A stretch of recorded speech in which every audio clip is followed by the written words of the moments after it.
The manga version of the Universal Survival arc has begun with Chapter 27 of Dragon Ball Super from Toyotaro. Now, even though it's funny that we got our first sneak peek at this arc way back in December, the manga version, because of a surprisingly lengthier Trunks arc than we were all expecting, we were wondering when they would actually get to this part of the story, and it looks like now at long last it's here. But based upon reading this manga chapter, I feel like the manga version is still going to have the same degree of length for this arc that the Trunks arc had, and it's still going to be some time before it catches up to the anime. There were some surprising similarities in this month's manga chapter, and there were also some very interesting differences.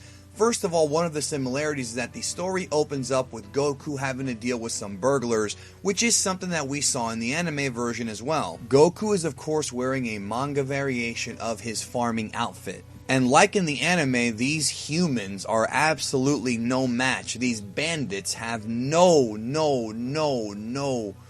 not a single chance against Goku. And they fire their guns at Goku, and of course that does nothing. But one thing I did find interesting is that in the past, Viz has censored firearms from certain manga, but here in the Dragon Ball Super official Viz scan on their website, it's uncut. So that's kind of a refreshing thing that there was no censorship this time around. So Goku easily takes care of these guys, but during the scuffle he realizes that one of the bullets actually hurt him a little bit, and comes to the conclusion that he might be getting out of shape and might need some more training. Now, I thought this was somewhat clever, but also kind of stupid, because I feel like at this point in the series, a bullet should literally bounce off of Goku's skin, but that doesn't appear to be the case here, and that even if Goku does lower his guard, a human bullet might actually do a little bit of damage. It's just a bruise, though. It's not like it would kill him like it would any of us. Now, one scene I thought was really cool in the manga was Goku turns in the cops to the police,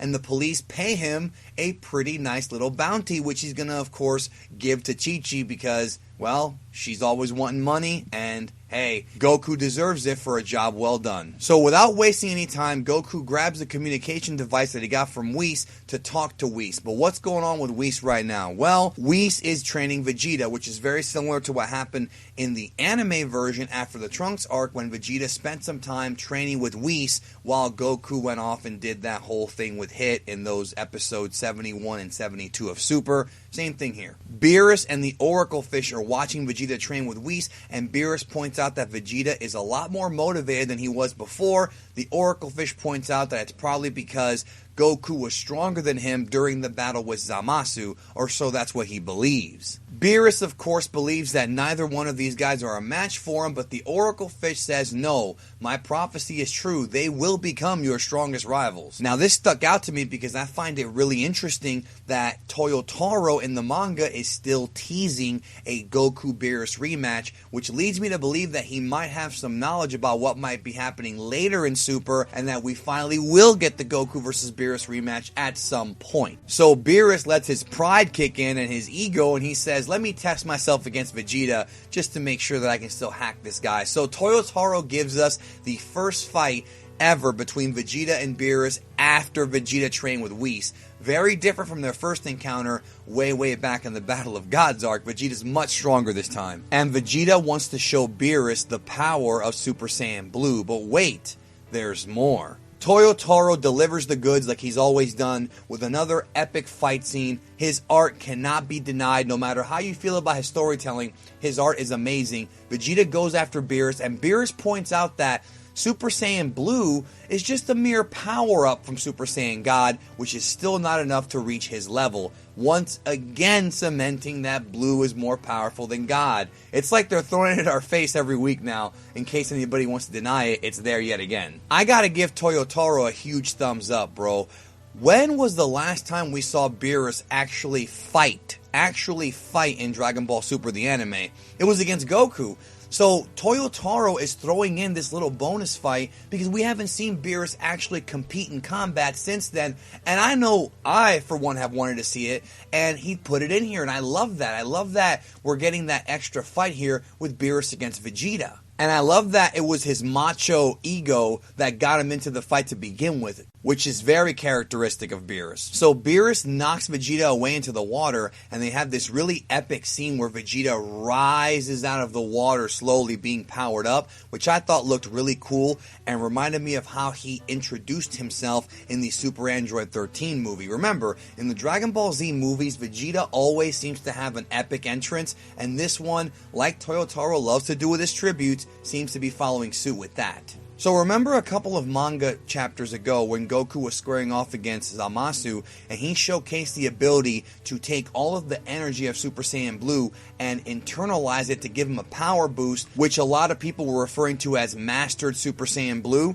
Well, anything Kakarot can do, I can do better, is what Vegeta says, and he does it. He takes the energy, internalizes it, and Whis himself states, Vegeta, that's the same form Goku used. When did you learn how to do that? So, Vegeta is on par with Goku as far as transformations go, so Vegeta fans can calm down. Toyotaro did a great job of keeping Vegeta in the fight here by giving him that power-up, but Whis referred to it directly as a form. So, I guess you can say that this is another transformation or another form, this Mastered Super Saiyan Blue, or at least a variation of Super Saiyan Blue, sort of like the Super Saiyan grades back in DBZ. But this, as of right now, is a manga exclusive. Will that change and will they put it in the anime?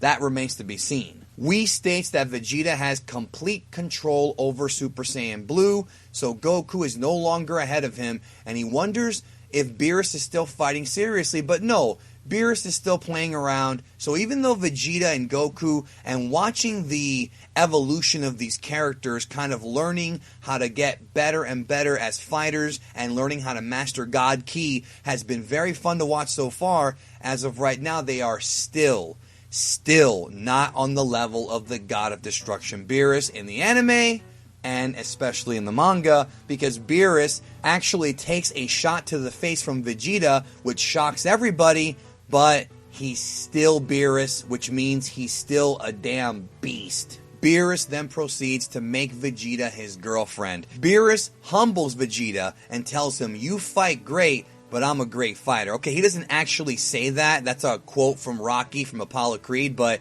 that's pretty much what he was saying here. Like, listen, bro, you fight great, but you're no match for me just yet. And by the way, a side note, for all you power scaling guys out there, in the manga, at the very least, because Goku in that full-powered, full-controlled blue form was able to compete with Goku Black fused Zamasu, and Beerus was able to wipe Vegeta away like nothing, yeah, that pretty much means that Beerus would raffle stomp fused Zamasu in a one-on-one fight. Of course, a lot of people already assumed that, but now we have even more evidence here in the manga that that is indeed the case. So Whis gives Vegeta some words of encouragement, telling him not to feel so bad because he lost to the God of Destruction Beerus. But the one interesting part here is that they reiterate Whis' training that he's been giving Goku and Vegeta, that they must be able to let every single part of their body judge and act on their own, and even Lord Beerus has not mastered it, but Vegeta realizes that once you're able to master this ability, you can take on any enemy,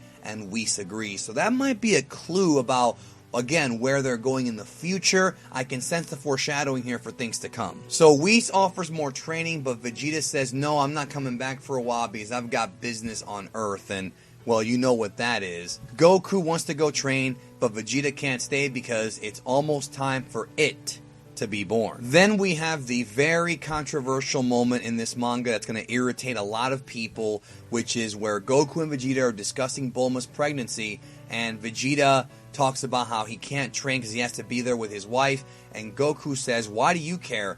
Look at me, I don't even know when Gohan and Goten were born. That is going to lead to people screaming about Goku being a bad father and yada yada yada. You can interpret that line a number of different ways. Maybe it's just that Goku doesn't remember, or maybe he just was off training when Chi-Chi went into labor. We really don't know, but I know that this line is catching a lot of fire with a lot of people, and Toyotaro, brother, watch out. Just be careful, because some of these fans, they don't like you right now. You feel me on that one? And if that wasn't enough, Vegeta straight up calls Goku a horrible father, and Goku's reaction is, well, alright, don't blame me if I get stronger than you.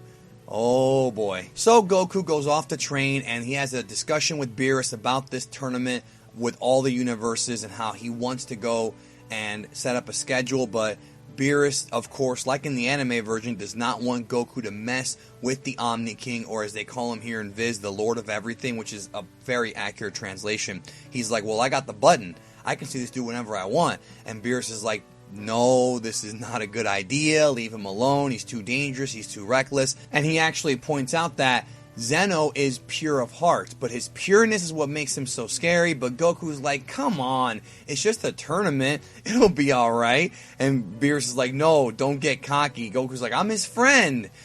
Oh boy, these guys. And so we end the chapter with Goku leaving to go visit Zeno and kick off the Universal Survival Arc, the Tournament of Power. And that's it for manga chapter 27. I thought it was fine. It wasn't the best. It was a decent setup here. We have the roots being planted for the future, and it really wasn't that different from the anime, but Toyotaro did give us a treat with that Vegeta versus Beerus little bonus fight that's in the manga. So we'll see where this goes in the future. If you want to read this manga chapter, I'm going to leave a link down below to the Viz website so you can read it absolutely free in great quality, and it's legal. But hurry up and read it quickly because we don't know how long it'll be on that website. Viz tends to only have their manga chapters up for a little bit of time. So go check it out. And I thank you. And let me know what you think about this manga chapter. Do you like the way it's being set up? Would you rather they change things? What do you think about this fully mastered, full body Super Saiyan Blue? Let me know. As always, I humbly thank you, and I hope you have a great rest of your day.